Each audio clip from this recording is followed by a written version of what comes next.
The parable of the sheep and the goats is a well-known teaching from the New Testament of the Bible, found in the Gospel of Matthew, chapter 25, verses 31 to 46. It is taught by Jesus Christ and is often interpreted as a lesson about judgment, compassion, and how one's actions toward others reflect their relationship with God. Context: this parable is part of a series of teachings Jesus gives about the end times, the kingdom of heaven, and the final judgment. It comes right after other parables like the parable of the talents and the parable of the 10 virgins. It's set in a future scenario where Jesus, referred to as the Son of Man, returns in glory to judge all nations, much like a king sitting on a throne. The parable Jesus describes a scene of final judgment. All the nations of the world are gathered before him. He separates the people into two groups, just as a shepherd separates sheep from goats. In ancient Middle Eastern culture, shepherds often kept mixed flocks, but separated them at night or for shearing. Sheep were seen as more docile and valuable, while goats were more independent and sometimes troublesome. The sheep are placed on his right side, a position of honor. The goats are placed on his left side, a position of dishonor. To the sheep, the righteous, Jesus says, "Come, you who are blessed by my Father, take your inheritance, the kingdom prepared for you since the creation of the world." He explains that they cared for him when he was hungry, thirsty, a stranger, naked, sick, or in prison, by feeding, giving drink, welcoming, clothing, looking after, and visiting those in need. The sheep are surprised and ask when they did this for him. Jesus replies, "Truly I tell you, whatever you did for one of the least of these brothers and sisters of mine, you did for me." To the goats, the unrighteous, Jesus says, "Depart from me, you who are cursed, into the eternal fire prepared for the devil and his angels."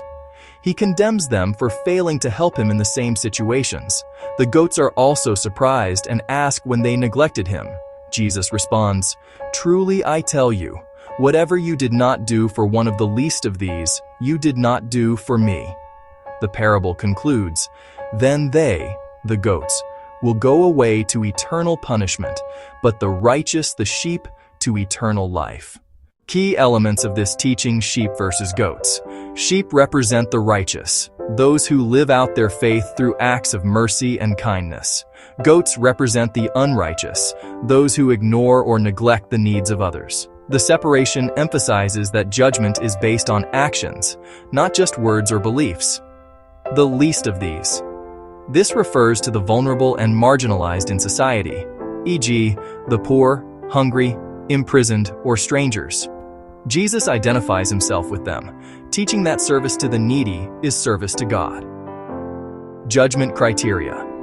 The focus is on practical compassion, feeding the hungry, clothing the naked, visiting the sick and imprisoned, etc.